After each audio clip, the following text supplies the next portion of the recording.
नमस्कार विद्यार्थी मित्रांनो, जिजाऊ ज्ञानतीर्थ माध्यमिक विद्यालय पाथरोड परभणी या ठिकाणी सर्व विद्यार्थ्यांचे ऑनलाईन अध्यापन वर्गामध्ये स्वागत करीत आहे। विद्यार्थी मित्रांनो, आज आपण वर्ग 6वीचा जो काही पहिला पाठ आहे नैसर्गिक संसाधने हवा, पाणी आणि जमीन या पाठामधील शेवटचा टॉपिक जो काय आहे जमीन, तो आज आपण या ठिकाणी पाहणार आहोत। The process of soil formation, मृदा निर्मितीची प्रक्रिया या घटकाचा आपण आज अभ्यास करणार आहोत। See friends, the soil on the land is form by a natural process. पृथ्वीवरील जी काही माती आहे किंवा जमीन आहे ही नैसर्गिकरित्या निर्माण झालेली आहे। The abiotic components of soil are supplied through the weathering of the bedrock। विद्यार्थी मित्रांनो, जे काही अजैविक घटक आहेत मातीमधील ते कशामधून मिळतात, तर या पृथ्वी तलावर असणारे जे काही खडक आहे त्या खडकामधून मातीला मिळत असतात। Due to the heat, cold and water of the sun, wind and rain respectively.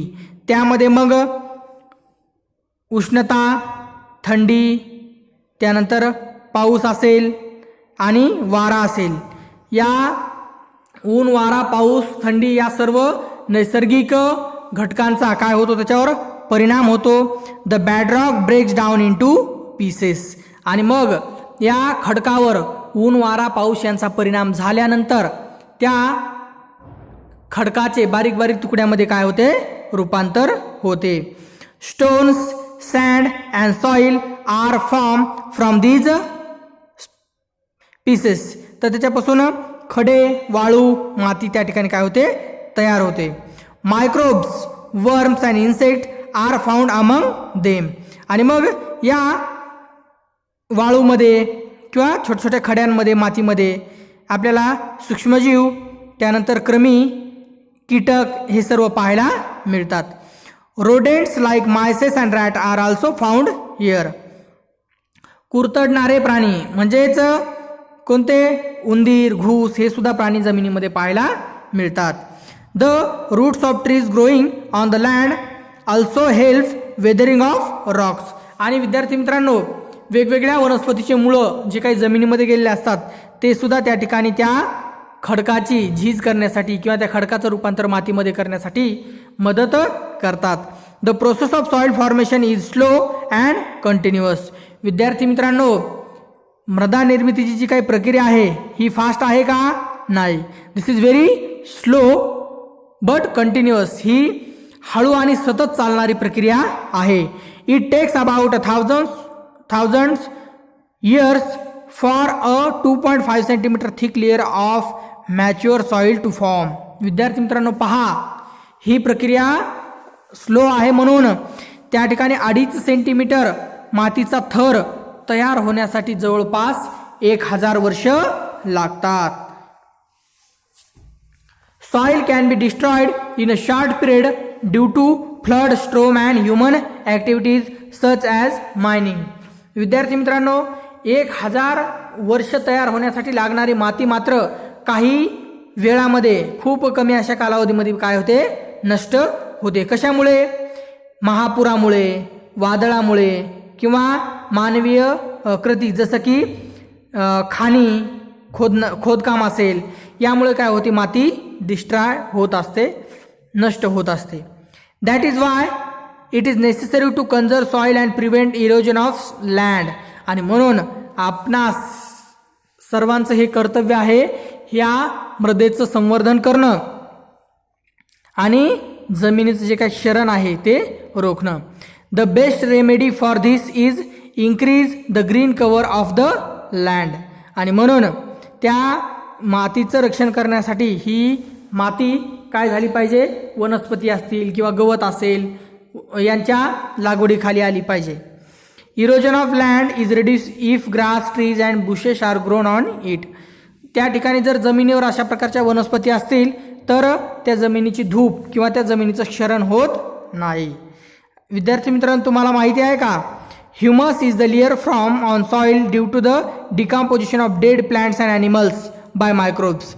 विद्यार्थी मित्रांनो, वनस्पती आणि प्राणी, मृत वनस्पती आणि प्राणी यांचे अवशेष कुजल्यानंतर सूक्ष्मजीवांच्या मदतीनं त्या ठिकाणी कुथित मृदा काय होते, तयार होते. Humus supplies nutrient to the soil. आणि या कुथित मृदेमध्ये किंवा या ह्युमसमध्ये काय असतं, पोषक घटक असतात. Humus is also important for aerating the soil and for holding water in the soil. हा ह्युमस जो असतो हा खूप महत्त्वाचा आहे, कारण तो वनस्पती जे काही जमिनीवर पडणारं पाणी आहे ते पाणी पकडून ठेवण्यासाठी, त्याचबरोबर ते पाणी जमिनीमध्ये मुरण्यासाठी मदत करतो. The proportion of humus in the upper layer of good fertile soil is about 33% to 50%. आणि जमिनीच्या पृष्ठभागावर जी काही माती आहे त्या मातीमध्ये 33 ते 50% जवळपास काय असतो, ह्युमस असतो, कुथित मृदा असते. Forest on land got buried underground due to the great upheavals that took place on the earth many years ago. विद्यार्थी मित्रांनो, खूप वर्षाआधी ज्या काही भूगर्भामध्ये झालेल्या हालचाली आहेत त्यामुळे काय झालं विद्यार्थी मित्रांनो, वनस्पती प्राणी असे पूर्ण जंगल त्या जमिनीमध्ये गाडलं गेलं. After that the process of formation of fossil fuels from the remains of living things टूक प्लेस अंडरग्राउंड. आणि हे जे काही वनस्पती प्राणी जमिनीमध्ये गाडले गेले होते, खूप अशा दाबाखाली, खूप अशा टेम्परेचरमध्ये त्या वनस्पतीच्या आणि प्राण्यांच्या अवशेषाचं रूपांतर कशामध्ये झालं, तर जीवाश्म इंधनामध्ये झालेलं आहे. We get fuel like petrol, diesel, kerosene, paraffin and other useful materials like tar and wax from the fossil fuel called crude oil. आणि हे काय जीवाश्म इंधन आहे, जसं की पेट्रोल, डिझेल, रॉकेल, पॅराफिन, मेन, टार आणि डांबर, त्यानंतर मेन, हे सर्वच आपल्याला या जीवाश्म इंधनापासून काय होतं, मिळतं. अर्थातच त्याला आपण काय म्हणतो, कच्चं तेल असं म्हणतो, crude oil. Next, living things use land, water and air available on the अर्थ अँड सो डज मॅन. विद्यार्थी मित्रांनो, पृथ्वी तलावर जे काही असणारे सजीव आहेत ते सर्व सजीव हवा, पाणी आणि जमीन या नैसर्गिक संसाधनांचा वापर करतात, त्यामध्ये माणूस सुद्धा आला. However, the proportion of these resources that are actually put to use are very small as compared to the whole earth. Look at the following table. विद्यार्थी मित्रांनो, तर या सर्व घटकांचं प्रमाण पृथ्वीवर किती टक्के आहे हे आपण पाहिलेलंच आहे. परत एकदा पाहूया. जमीन जी काय आहे ती किती टक्के आहे, 29%. पिण्यायोग्य पाणी किती आहे, 0.3%. Oxygen 21%. Even these small proportions the resources shown in the about table are sufficient for all living things. हे प्रमाण जरी यांचं कमी वाटत असेल तर हे कसं आहे, पुरेसं आहे.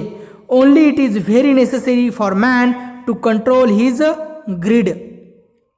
आणि म्हणून त्या ठिकाणी या गोष्टीचा किंवा पृथ्वी तलावर असणाऱ्या कोणत्याही गोष्टीची त्या ठिकाणी हव्यास, मोह करू नये.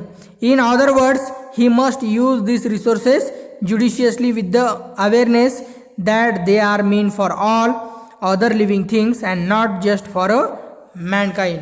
आणि ह्या सर्व गोष्टीचा वापर करत असताना माणसाने एक लक्षात ठेवणं अतिशय महत्त्वाचं आहे की ही सर्व नैसर्गिक संसाधने आहेत हे फक्त माणसासाठी नाहीत, तर पृथ्वी तलावर असणाऱ्या सर्व सजीव सृष्टीसाठी हे रिसोर्सेस आहेत. आणि म्हणून त्या रिसोर्सेसचा काटकसरीने वापर करणं अतिशय महत्त्वाचं आहे. Institutes at work. पहा, यावर एक संस्था कार्यरत आहे, त्याबद्दल आपण माहिती घेऊया. पहा, Indian meteorological department IMD was establish in 1875 for studying the weather in the Indian subcontinent. भारतीय उपखंडामध्ये वातावरणाचा अभ्यास करण्यासाठी 1875 साली इंडियन मेट्रोलॉजिकल डिपार्टमेंट म्हणजेच भारतीय वातावरण संस्था या संस्थेची स्थापना करण्यात आली. The main function of this institute is to observe the weather and to make weather forecast. या संस्थेचं मुख्य कार्य काय आहे तर वातावरणावर काय करणं, त्या ठिकाणी लक्ष ठेवणं आणि या वातावरणामध्ये जे काही घडामोडी चालू आहेत या घडामोडीची माहिती पूर्ण देशाला देणं. This institute also conduct research related to change in the weather,